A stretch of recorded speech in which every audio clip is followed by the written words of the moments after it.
하세요. 30대 부산 사는 여자입니다. 예비 신랑은 동갑으로 대학교 동기고요. 운명 같은 우연이 반복되며 만난 사이라서 영화 같은 결혼 생활을 만들어 나갈 줄 알았어요. 그런데 예비 신랑의 말도 안 되는 요구로 결국 파혼했습니다. 예비 신랑과 저는 모 대학교 경영학과를 졸업했어요. 예비 신랑이 편입으로 저희 학교에 들어왔기 때문에 처음엔 친하지 않았어요. 그런데 예비 신랑은 바로 군대에 다녀왔고 저는 어학연수를 다녀오면서 복학 시기가 겹치게 되었습니다. 대부분의 다른 친구들은 이미 졸업한 상황이었기 때문에 자의반 타의반으로 저희는 친하게 지내게 되었습니다. 저는 졸업 전 취업이 된 반면 예비 신랑은 갑자기 공무원 준비를 하겠다며 모든 친구들과 연락을 끊어버리더군요. 저도 새 직장에 적응하느라 바빴기에 그렇게 서로 잊고 지냈습니다. 그러다 3년 전 우연한 기회로 다시 재회하게 되었습니다. 그날은 유난히 정신이 없었어요. 그래서 산지 얼마 안 된 명품 지갑을 지하철에 두고 내렸거든요. 아차 싶은 순간 이미 열차는 출발한 상황이었고 못 찾겠다고 자포자기했었습니다. 그런데 일주일 뒤 경찰서에서 지갑 찾으러 오라고 연락을 받았습니다. 그리고 그 안에는 연락 달라는 메모가 있었어요. 감사 인사라도 해야겠다 싶어서 연락을 했는데 그게 바로 예비 신랑이었습니다. 예비 신랑은 7급 공무원으로 저희 회사에서 멀지 않은 시청에서 근무하고 있었어요. 이 말도 안 되는 재회에 서로 정말 놀라워했고 반가워했어요. 게다가 학생 때 보던 것과 달리 둘 다 훨씬 어른스러워져 있었고요. 저희는 누가 먼저랄 것 없이 서로 빠져들어 금세 연인으로 발전했습니다. 그렇게 다시 만나 1년 반 정도 연애를 하고 결혼 이야기가 나왔어요. 흔히 인터넷에 나오는 반반 결혼의 정석인 결혼 비용 반반씩 하기. 명절 때는 시댁과 친정 번갈아 먼저 가기와 대리효도 말고 셀프효도 하기. 그리고 공동 생활비 후 나머지 돈에 대해서는 서로 터치하지 않기 등에 대해 서로 몇 번이고 의견을 나눠봤죠. 우리는 할 수 있겠다라는 확신이 서면서 자연스레 양가 어른들도 만나 뵙게 되었네요. 처음 예비 시댁 어른들을 뵌 날이었어요. 긴장도 많이 하고 걱정도 많이 되었지만 잘 보이고 싶어서 꽃바구니와 화과자를 사들고 찾아갔어요. 시부모님은 뭘 이런 걸 사왔냐면서도 절 반갑게 맞아주셨어요. 연애하는 동안 서로의 가정사에 대해서 이야기를 나눠본 적은 없어서 잘은 몰랐지만 눈치로 보기에 여유가 있어 보이진 않더라고요. 그리고 실제로 시부모님께서는 도움을 줄 형편이 안 되니 저희 둘이서 알아서 하라고 딱 잘라 말씀하시더라고요. 솔직히 서운한 마음이 들기는 했지만 그런 말씀을 하시는 시부모님의 가슴도 아플 거라 생각해서 예비 신랑에게 따로 티를 내지는 않았어요. 반면에 저희 부모님은 너희 둘이 모은 돈으로 찾아도 경기도 전세도 찾기 힘들지 않겠냐며 굳이 부모가 능력이 되는데 자식들이 고생하며 시작할 필요는 없다고 하시더라고요. 그러면서 서울에 작은 아파트 한 채를 사주신다고 하셨어요.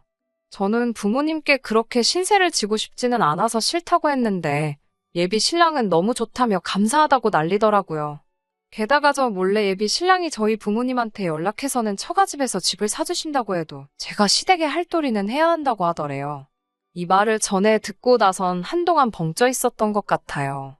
결국 며칠의 고민 끝에 예비 신랑에게 왜 그런 소리를 했냐고 따져 물었어요. 그러자 예비 신랑 말이 처가에서 집 해줬다고 며느리 도리도 못하게 하실까봐 솔직히 걱정이 돼서 그랬다며 자기가 경솔했다고 사과를 하더라고요. 찜찜하기는 했지만 알겠다 하고 계속 결혼을 진행하기로 했어요. 저희 부모님의 도움으로 집 문제가 해결되고 나니 생각보다 결혼 비용이 엄청 많이 남게 되더라고요. 왜냐하면 제가 모은 돈 5천만 원에 예비 신랑이 모은 돈 5천만 원 총 1억이 있었거든요. 원래는 작은 전세방이라도 구하려고 했었는데 그 문제가 해결되었으니 신혼여행 퀄리티를 좀 높일 수 있겠다 싶었어요. 그래서 일정도 늘리고 숙소도 좀 좋은 곳으로 바꾸자고 예비 신랑에게 이야기했습니다. 그런데 예비 신랑이 업그레이드를 하지 말자고 하더라고요. 제가 왜 그러냐고 물으니까 어차피 우리 집 문제 해결되었으니까 자기가 모은 돈은 1,000만 원만 빼고 전부 다 시댁에 드리겠다는 거예요. 결혼 후에는 더 이상 시댁에 신경 쓰기가 어려우니까 장가가기 전 효도하는 셈치고 그러고 싶다고요. 그 말을 듣고 보니 일리가 있다 싶어서 그러라고 했어요. 그리고 저도 제가 모은 돈 1,000만 원만 빼고 다 친정에 드리겠다고 했어요. 친정에서 집까지 사주시는데 저도 그렇게나마 효도를 해야겠다고요. 그러자 예비 신랑이 질색을 하면서 그 돈을 다 들이면 신혼여행 퀄리티도 낮아지고 신혼집에 들어갈 가전이나 침구도 다 한 단계 낮을 걸 사야 되지 않냐면서 따지더라고요. 결혼 후 언제 어떻게 돈이 필요할지 모르는데 왜 그 돈을 다 친정에 들이냐면서요. 듣고 있는데 어이가 없어서 예비 신랑한테 자기는 그 돈 다 시댁에 드릴 거면서 나는 왜 우리 집에 못 주게 하냐고 받아쳤어요. 그러자 한다는 소리가 너네 집은 돈이 많아서 우리 집도 사줄 수 있지만 시댁은 돈이 없으니까 당연한 거 아니냐며 완전 배째란 식으로 나오더라고요.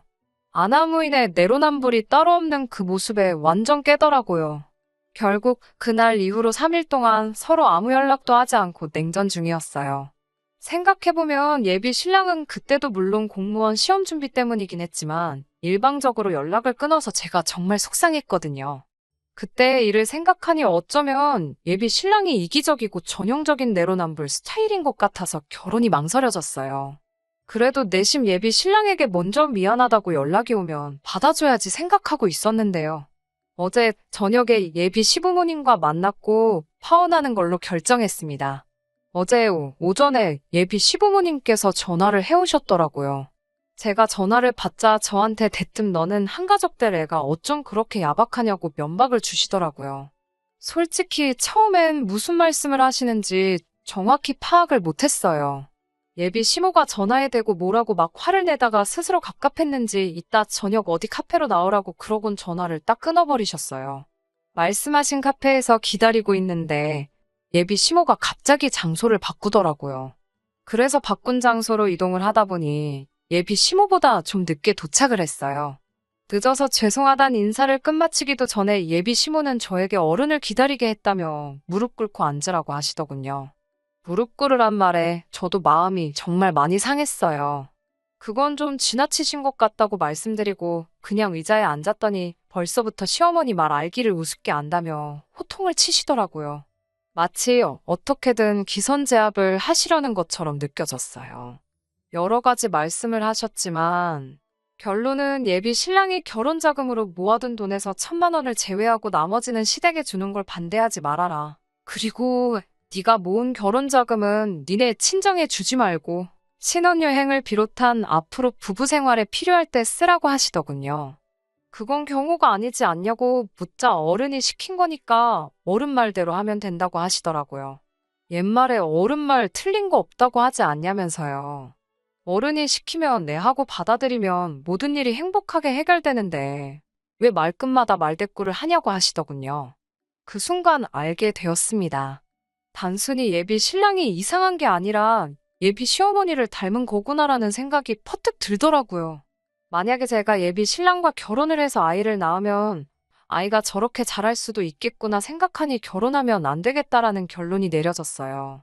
제가 도저히 이 결혼 못하겠다고 아무리 잘난 아들이라도 아들이 말도 안 되는 억지를 부리면 가족으로서, 어른으로서, 부모로서 말릴 생각을 하셔야지 그걸 가만히 보고 계시는 것도 아니고 왜 한술 더 떠서 이렇게 행동하시냐고 제가 받아쳤어요.